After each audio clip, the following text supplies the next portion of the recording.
Dear listener, before the story begins, I ask you to subscribe to my channel. This is the best motivation at the start. And we are starting. I want to share my tale, which will both captivate and appall you. For 9 long years, I've carried this weight within me, and now I'm unsure who truly suffered from my actions.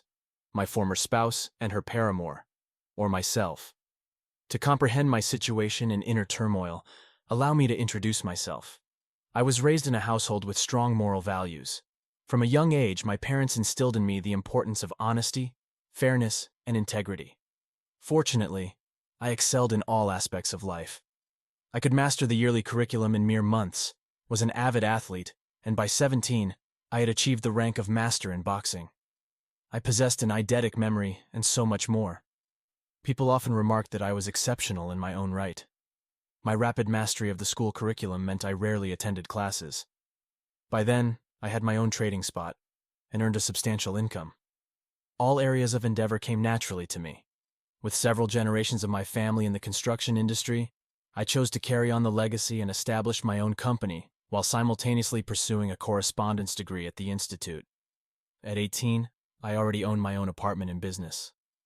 Around that time, I encountered my first love and later endured the agony of betrayal.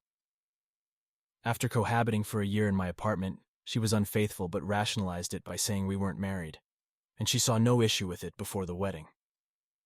I don't tolerate infidelity.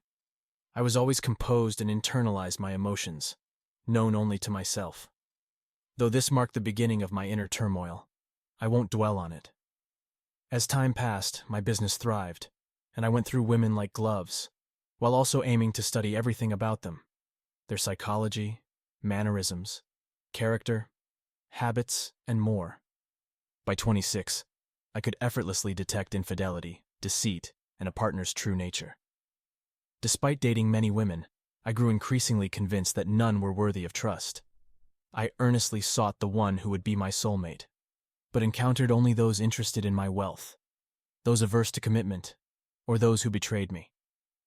Yet as time went on, I lost interest in starting a family. Then it hit me. I recalled that initial pain of betrayal and realized I had been searching in the wrong way. I needed someone who had experienced the same. From that point, I altered my approach. I purchased a cheap, dilapidated car and began frequenting places I deemed suitable for my search at the time. Parks, riverbanks, and so on, the very spots I visited when I felt low. And there, I found her, or so I believed. Her name was Veronica, and she was 6 years my junior at 22. After getting to know each other, we conversed, and after a few encounters, she divulged everything about herself. She was an orphan who had grown up in an orphanage, with no parents. We dated for an extended period, but I never invited her to my place. Over time, I realized those long-forgotten feelings had reawakened within me. I had fallen in love, and sensed it was reciprocated. One day, we met where we first encountered each other, and I proposed to her.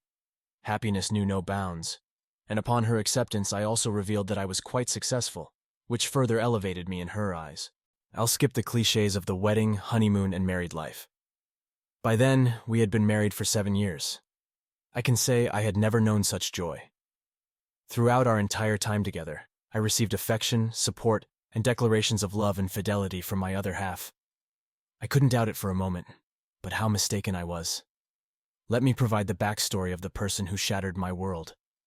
2 years ago, before the incident, I overheard 2 girls conversing in a construction store. One was seeking help finding another accounting job. At the time, I needed an accountant for my company. I offered her the position, which she promptly accepted. The girl's name was Irene, and she had come from Belarus with her husband George, proving to be an excellent employee.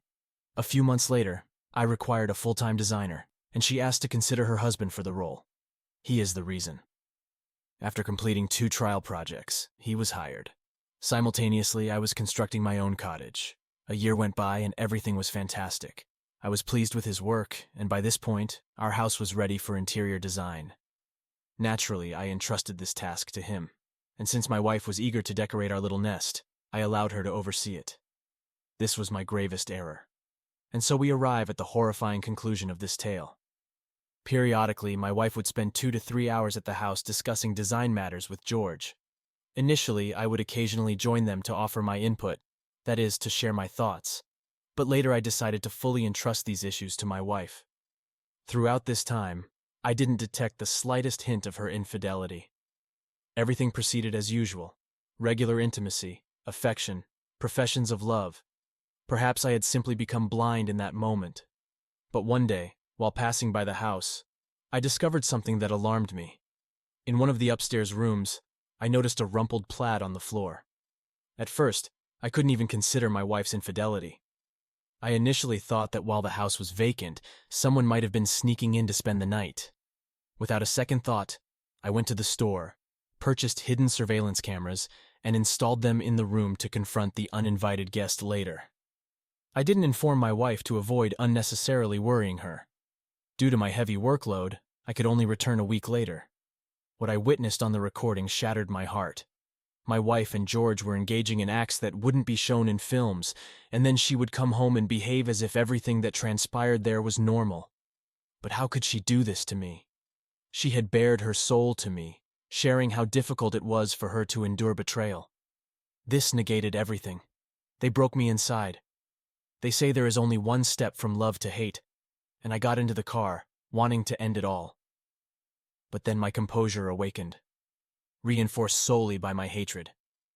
I realized that merely dealing with it wasn't enough. I had to destroy them morally, render them unfit. I became consumed by the desire for vengeance. Over time, I had forged many friendships working in various structures. I easily obtained everything I needed for my revenge. I'm not proud of it. At that moment, I absolutely didn't care what would happen to me. My world was trampled. Everything I aspired to lost its value to me. Having learned about my wife's next visit with George to our house, I gathered what I had prepared and went there to wait for them, hiding behind the attic door. A couple of hours later, I heard the sounds of their lovemaking and didn't keep them waiting. What happened next will shock anyone. I turned into a soulless beast. First, with one blow, I sent George into a deep knockout to the hysterical screams of my beloved. She never imagined that she could see me like this. With a second blow, I also knocked her out, which she definitely didn't expect because I had never raised a hand to a woman. And now for the most horrifying part, my revenge. A surgeon friend gave me a strong painkiller, local anesthesia, and bandaging materials for disinfection. I studied how to do what I needed to do on my own. I prepared George for a shocking operation, and with one movement, completely deprived him of his reasons. My wife regained consciousness when I had already finished the dressing and was connecting the catheter, while Veronica looked in horror at me, at the knife, and at the part of George's body that she had liked so much just an hour ago. She was brutally frightened and clearly thought that I wanted to deal with her, so she begged me not to touch her. I could only squeeze out the words, "Look," and pointed my finger at her lover. To be honest, my plan was to plunge that knife into my own heart after everything I had done, leaving them to live in torment. But I chickened out. I sat for about half an hour listening to her whining and his muttering. Then I called a friend who works in law enforcement in a good position and told him about what I had done. I didn't care what would happen next. I knew I would be punished. He arrived quickly, not alone, but with 3 of our mutual friends. Without even seeing me, he immediately told one of them to take me home quickly and wait for his return. Upon arriving home, at first I couldn't understand anything. Why, after everything I had done, was my friend telling me in the car that we would all go somewhere next week? Later, it all became clear. I won't tell you what was in my soul or in my life during all this time until today. I will only tell you what happened on that very day. We were all united by the pain of betrayal, and having heard about my story, my friend decided to save me from punishment at all costs. He called our mutual friends, and they immediately decided what to do. One of our friends took George and escorted him on a train, taking him very far away, returning only 2 weeks later. Knowing that I would ask questions, he didn't say exactly where he had sent him, but only showed a video where George, in an inadequate state, was wandering around some bus stop.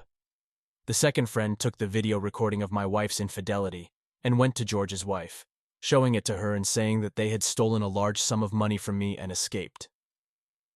My friend from law enforcement took my wife to a psychiatric clinic, also arranging her placement there through his connections. Many people judge me, but a year later I didn't regret what I had done. My friends helped me get back on track, get back on my feet. I was divorced retroactively, also through connections. I learned about Veronica's further fate 6 months ago. 3 years later, she was discharged from the clinic and went to a monastery. I don't know anything about George. It's been 9 years since that day, and my result is that I am alone because I can no longer trust any woman.